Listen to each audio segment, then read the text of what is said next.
Oh no, it's coming back. It's coming back. I know you, I walked with you once upon What's going on, guys? Welcome to today's vlog. It is Sunday, the 3rd of February, and it's currently 6:15 in the evening, and I'm just about to take Sarah to North Manchester General because baby hasn't been moving as much as she should be doing. So we're going to go on the midwife's advice, and we're going to North Manchester. We're going to go and see if, in fact, she's fine to check her heart rate and everything else, and then we'll be back there in the morning. Or they're going to keep us in and she's going to get induced this evening. So what we're going to do is we're going to bring you along for the ride all the way to North Manchester. We're going to get her checked in and everything else because this is now literally the calm before the storm. So all the kids are in the house. Chloe and Imogen are looking after him. We're going to nip over there now to North Manchester. And then I'm pretty sure Sarah will check in with you on the way in the car. If not, we'll check in with you before we go in North Manchester and let you all know what's going on. So without further ado, on the eve before she's going to be induced, let's get today's daily vlog, or evening vlog / daily vlog, started. All right, guys, so we just got to North Manchester General, just about to walk in. So obviously I can't film as I'm going through the doors and through reception, but once we get into a room and she's all monitored up, we'll check back in with you guys. But I've got my MacBook in on me, Sarah's got all of her stuff, so just need to get in the hospital, then we'll check back in with you. All right, guys, so we're in the hospital now. I have to keep it quiet because there's somebody in the cubicle next to us, but she's being monitored. The head is engaged, so that's a good thing. So yeah, you can see Sarah now. Finally, yeah. We finally have a baby with a head that's fixed. It still doesn't mean she's gonna come. But it was dead funny because when we were actually driving here, the contractions were coming like every 10 minutes, weren't they? Maybe it was a bumpy car ride. Maybe we should just drive in the car till she actually comes. Maybe.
All right, guys, so they're going to keep Sarah in. The doctor's just been over and told us that they're going to keep her in tonight, and I've got to come back in the morning.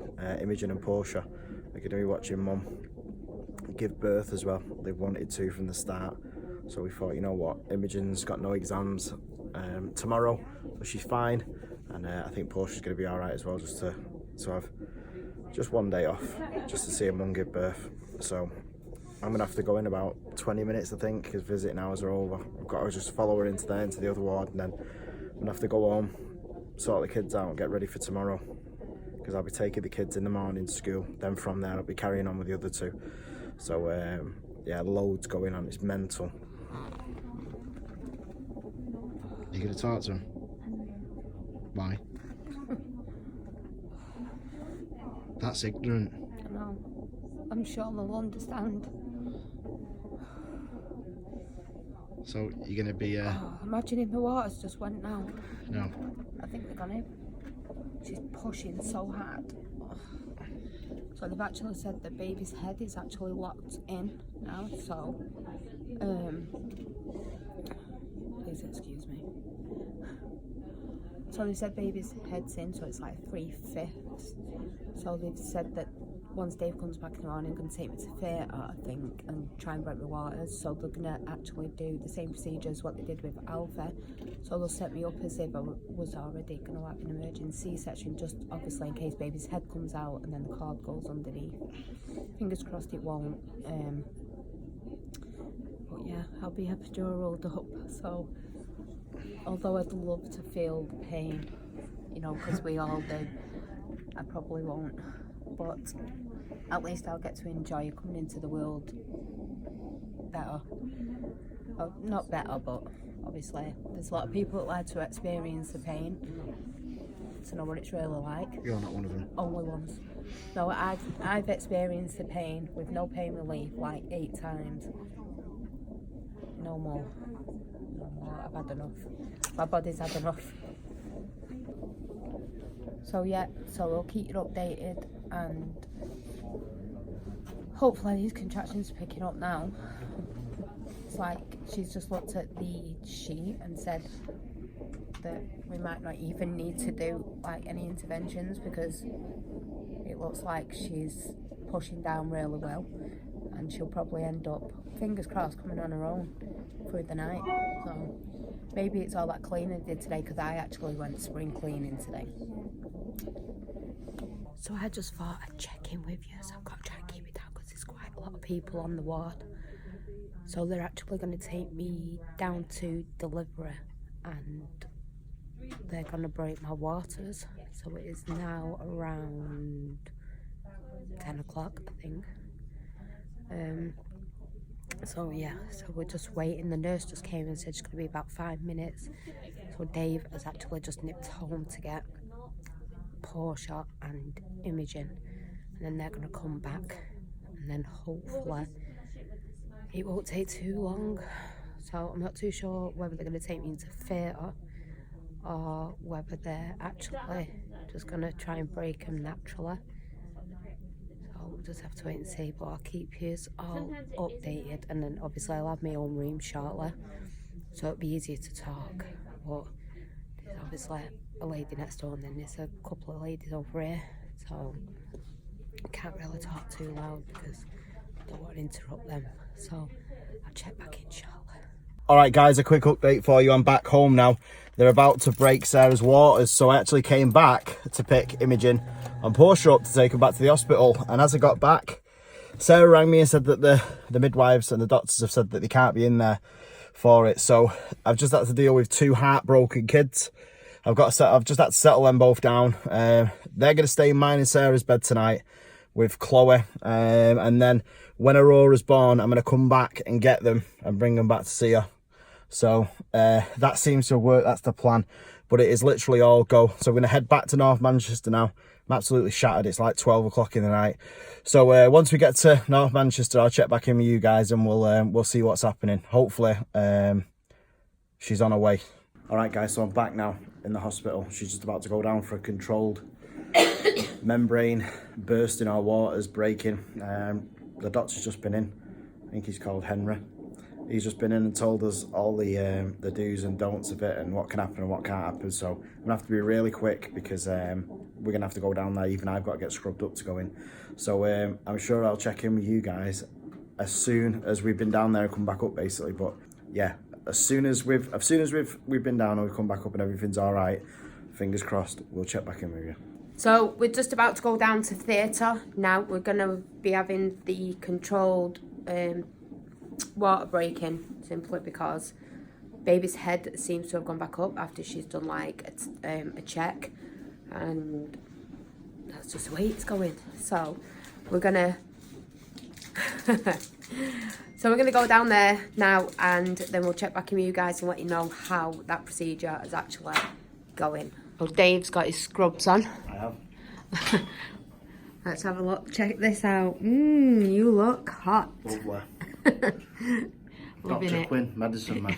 Yeah. The angry Manx dressed up. Yeah.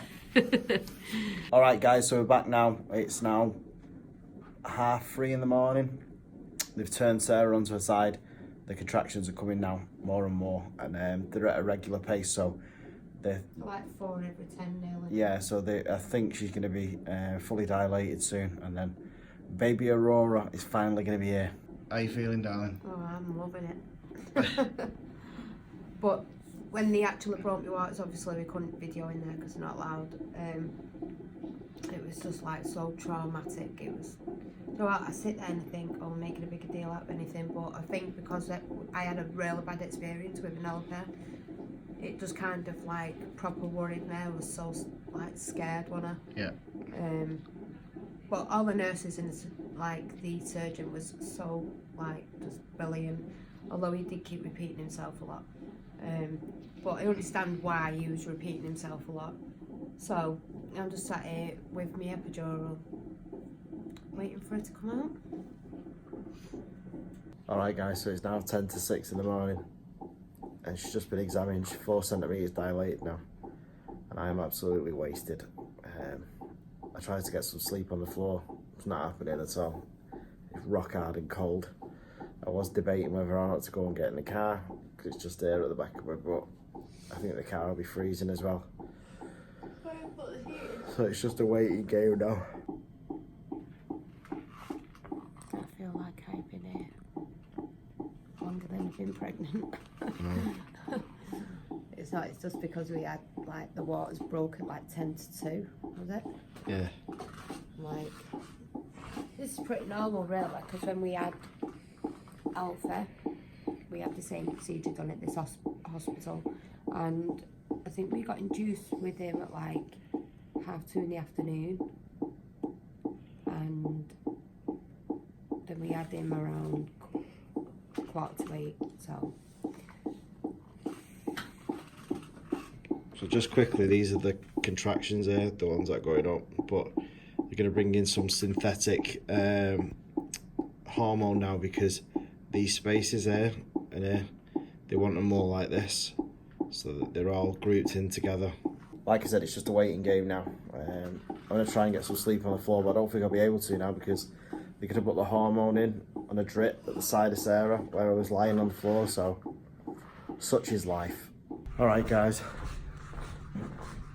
I quit, so I'm going to go downstairs to the car and get a couple of hours sleep because I can't carry on. I really can't, and she's being a rascal. So I'm going to get a few hours sleep, then I'm going to check back in with you guys. I'm going to try and get a couple of hours sleep. Alright guys, it's currently 10 to 9 in the morning. I've just attempted to get some rest in the car, as you've seen. Didn't happen, it's freezing cold. So all the doctors have just been in because they've had to change around now. I'm just going to monitor this drip, this, I don't even know what it is, I'm that tired. It's like a hormone drip. They're going to see how the drip goes, and then if it doesn't work, they're going to increase the drip from 5 mil to I think 7 or 8. So still a waiting game. She is literally keeping everybody waiting. She's like, she is a proper princess. So we're just going to try and get as much rest as we can, and then keep you updated.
So here's one here. So let me just